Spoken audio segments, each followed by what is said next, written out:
We memorize scripture with them. We teach them Bible stories. And there's an analogy that goes along with Seeds International. We bring these books called seedlings, and we give them to the level 4 teachers.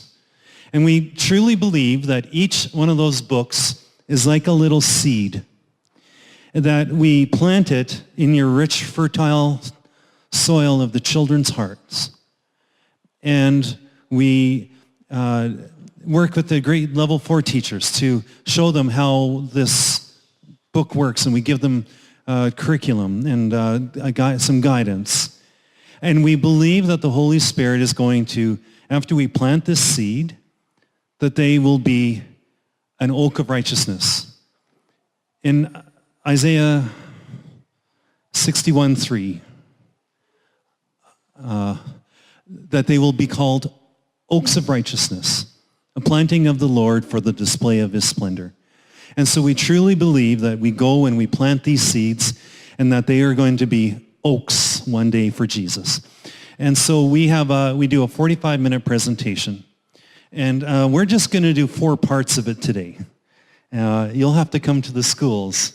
We're in Suva this week. And you can come and see the rest of our presentation. We can tell you the 9 schools that we are in. And we invite you to come and to experience seeds. So we're going to just give you a small taste of it this morning. So we thank you for having us here.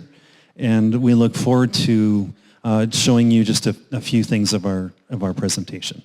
Some of our children have seen our program. Would you like to see it again? Okay, are you sure? You don't mind if we sing the same song? We don't know too many, we only know 1 or 2. Anyway, if you like children, you can do the actions while you're sitting. You don't have to stand, but you can do the actions that we do. Can you do that? Like, okay, come on, with me. Like this. So do them with me. We have a wonderful song to start, and it's called The Everlasting God.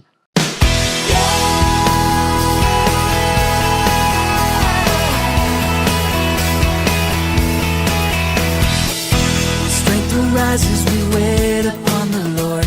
Wait upon the Lord, we will wait upon the Lord. Strength rises, we wait upon the Lord. Wait upon the Lord, we will wait upon the Lord. Our God, you reign forever. Our hope, our strong deliverer. You are the everlasting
I'm about going crazy from the wicked things that he said.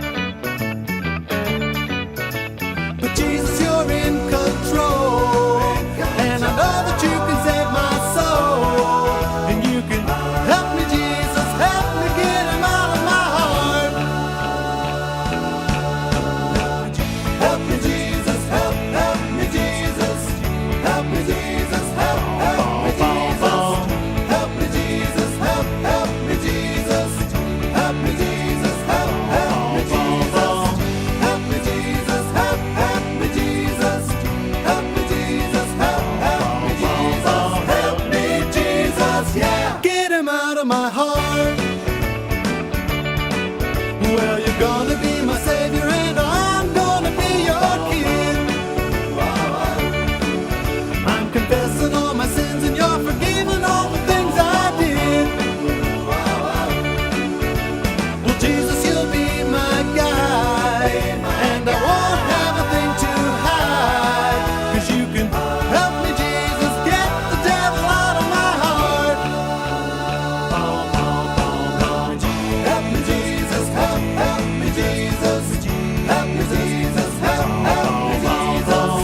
Help me, Jesus, help me, Jesus. Help me, Jesus, help me, Jesus. Help me, Jesus, help me, Jesus. Help me, Jesus, help me, Jesus. Help me, Jesus, yeah. Get him out of my heart.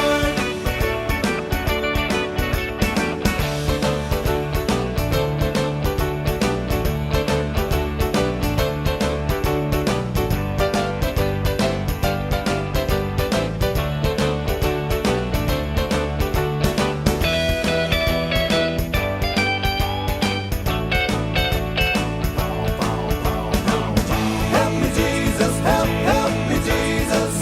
Help me, Jesus, help me, Jesus. Help me, Jesus, help me, Jesus. Help me, Jesus, help me, Jesus. Help me, Jesus, help me, Jesus. Help me, Jesus, help me, Jesus. Help me, Jesus, yeah. Get him out of my heart.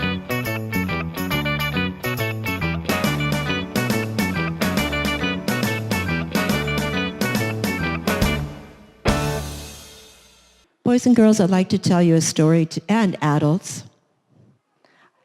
Boys and girls and adults, I'd like to tell you a story today that comes from the book of Daniel, chapter 3. The great king Nebuchadnezzar had constructed a 90-foot golden image, and he set it on the plains of Dura.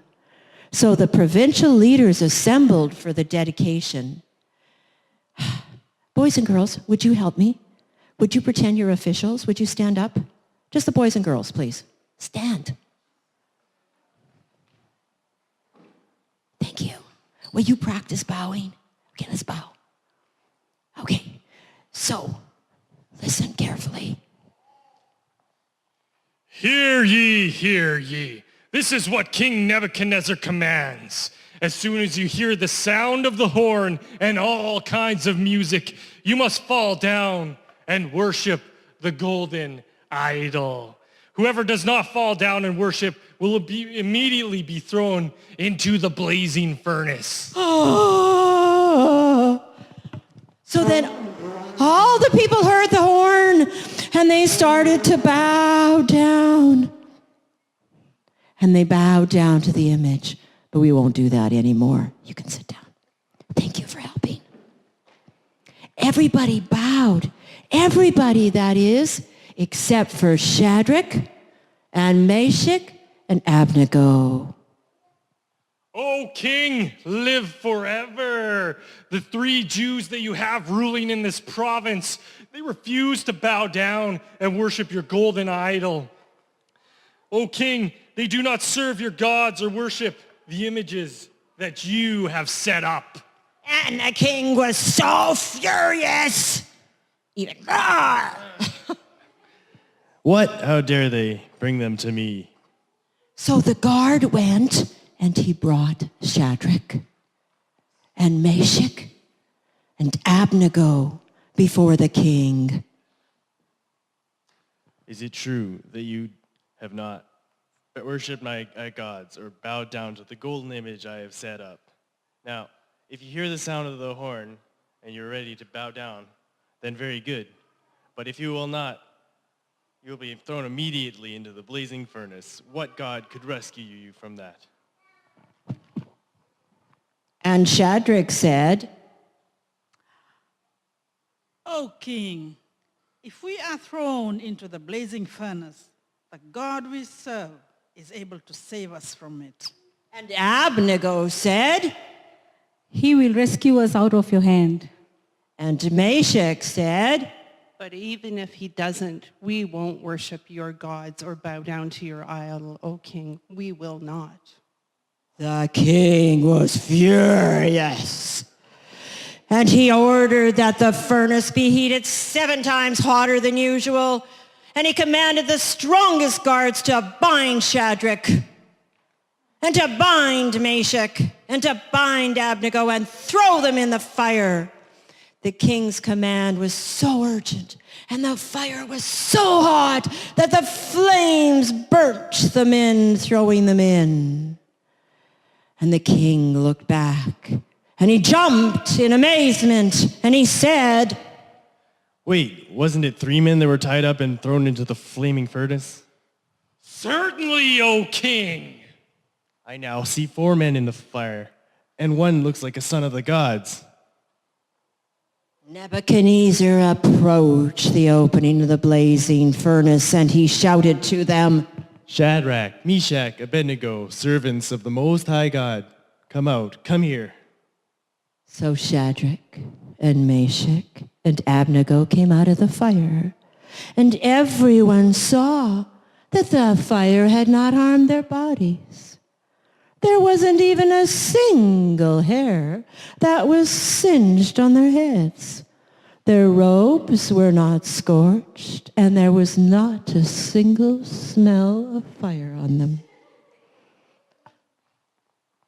Praise be to the God of Shadrach, Meshach, of Abednego, who sent his angel and rescued his servants. They trusted in him and were willing to give up their lives rather than to serve or worship any god except their own. There has never been a God who could rescue like this.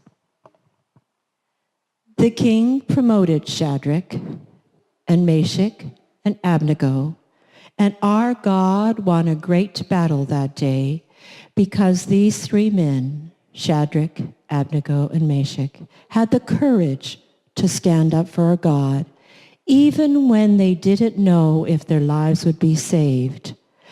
How many of you would have the courage to stand up for our God in the midst of persecution?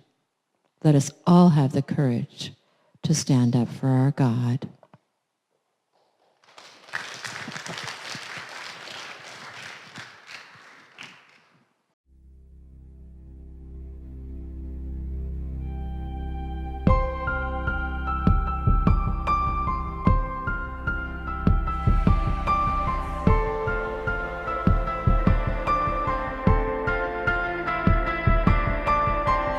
My hope is built on nothing less than Jesus' blood and righteousness. I dare not trust the sweetest frame, but wholly trust in Jesus' name. My hope is built on nothing less than Jesus' blood and righteousness. I dare not trust the sweetest frame, but wholly trust in Jesus' name. Christ alone, cornerstone, weak made strong in the Savior's love. Through the storm, He is the Lord, Lord of all.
Praise the Lord.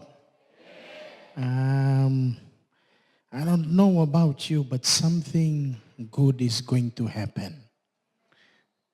Praise the Lord. I am tasked by our team leader to bring to you the gospel of the Lord Jesus Christ. And I promise you, I don't share very long. I'm going to share just very briefly, and I believe that God is going to speak to you like the way He spoke to me. The team this morning has been talking about fear. And my duty is to share with you this morning. And before I share with you, I'd love to thank the senior pastor of this church and also the assistant pastor, board of deacons and elders, and also for giving us this opportunity to come and share the word of God with you. I do also apologize for the dress code that I have. I look Canadian. I told the team this is the first time in all the Sunday that I spend in Fiji that I'm not wearing coat and necktie. So today they made me a Canadian guy. Very briefly this morning, John chapter 3 verse 16. I'm going to speak to you very briefly on the ingredients to conquer fear. I don't know what background you have. I don't know who you are. But I'm here to tell you that when God is in the solution, every problem that you have fades away. God is the key to everything. God is the beginning. God is the end. God created everything in the palm of His hand. God holds you and me. And that's why He said, for God so loved the world, He gave His only begotten Son. Whosoever believeth in Him shall not perish but have everlasting life. That is the cure to every problem that we have. This morning, very quickly, the ingredients. I know all of you cook curry in here. I know you cook palau, and without putting ingredients, without putting the right ingredients, it doesn't make a good taste. But I'm here to share with you, brothers and sisters, what God has laid in my heart to share with you this morning. That one thing that God did that changed the face of the earth, that changed the whole world, that can change things, that can turn things, it's love and love and love and love and love alone. Nothing else. It's only love. Praise the Lord. It's only love. I know we all can spell love.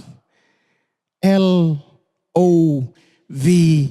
When love, this is the ingredients. Number one, L. Love is lifting. Praise the Lord. Love is lifting. And every time that love is present, we will always lift people up.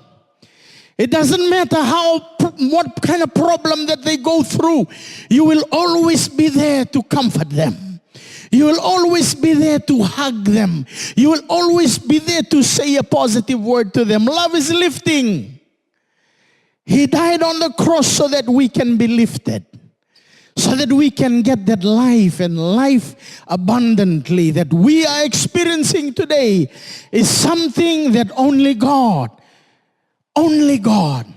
can give. Love is lifting.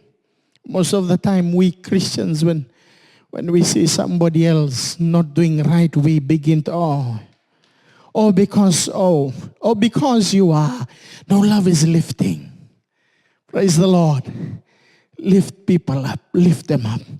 Lift your brothers and sisters. Lift them, encourage them, and know that is, when you begin to learn to lift somebody up, you begin to exercise the solution to fear. Number 2, is obedience. The Bible says obedience is better than sacrifice. You obey God. We obey God. Coming to church is one thing. Serving God with all your heart is another thing. Praise the Lord. Coming to church is one thing. Obeying God is another thing. Living in God's righteousness is another thing. Walking with God is another thing. Experiencing what God is, it's another thing. It's another level. It's another experience. But it begins with obedience. If we are not obedient to God's word, then we will never experience God's love. This is something that we must understand. Whatever background you have, whatever level of education you have, obedience is a must in the work of God. Praise the Lord. The third one is victorious. My friend, if love is in the picture, we will always be victorious. It may look that you are defeated from outside. People will say, yes, just because you did this, good luck you did it. You deserve it. It may look that you are a loser from the outside, but when you have love, you are always victorious. You are always the champion. Praise the Lord. And this morning I want to encourage you. The last one is E. Love is endless. We don't separate people. Love does not separate people. Love does not separate things. And you people are okay. You people are Indians. No. Love is endless. You people are rich. You people are poor. No, love is endless. Praise the Lord. Praise the Lord. You know, the way you're looking at me as if I came from the moon. I just came from Nandi. We brought the sun from Nandi to Suva. The Canadians brought the puppets. We brought the sun. Love is endless, my friend. Love is endless. Despite of the things that people do to us, despite of the things they say about us, you still love them. You still love them. It's a hard thing to do. It's a challenging thing to do, to love things that does not go your way, to love somebody who even talks about you, to love somebody who even points about you. But it's challenging. And we are encouraged this morning. And that's why I just want to share with us John 3:16 very briefly this morning. For God so loved the world, he gave his only begotten Son. Whosoever believeth in him shall not perish, but have everlasting life. Love is lifting. Love is obedient. Love is victorious. Love is endless. I don't know whatever situation that you are in. I don't know why you are here this morning. I don't know what is going to happen tomorrow. But this is what I know. That when you have God, you have love. God himself is love. 1 John 4:7-8 says, for God is love, and everyone that loveth is born of God, and knoweth not. He that loveth not knoweth not, for God is love. Praise the Lord. He that loveth not knoweth not, for God is love. That is something that we need to understand this morning, that love has to be the foundation of everything we do. Love has to be the foundation of our work. Love has to be the foundation of our family. Love has to be the foundation of our serving God. When love is in the picture, it is lifting, it is obedience, it is victorious, it is endless.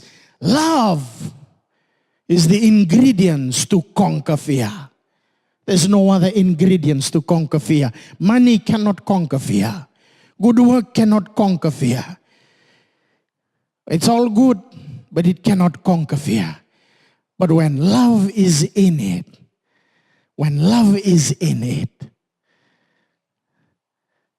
it's totally a different story altogether. Let me close with a story this morning.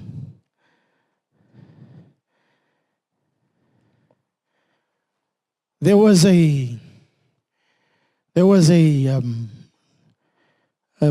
concert that was held in an arena. And an old gentleman walked up. It was jam-packed. An old gentleman walked up, and then this is what he did. He picked up the mic, like I'm doing it this morning, and then he said, "The Lord is my shepherd," Psalms 23, "I shall not want." When he continued to do his psalms, to say his psalms, the young man walked up first. Everybody in the room was shouting. Everybody was whistling. Everybody was clapping their hands and jumping to their feet. And after he said it, he went back down, the young man, and then an old man came up, picked up the mic and also said the same psalms. Psalms 23, this is what he said. "The Lord is my shepherd, I shall not want." And when he began to say that psalms, the same crowd quietened down, and they all wept and cried. The young man was standing at the back who said the psalms first, was eager to know what was the secret. After the service, the young man went up to the old man and said, "Old man, we said the same psalm.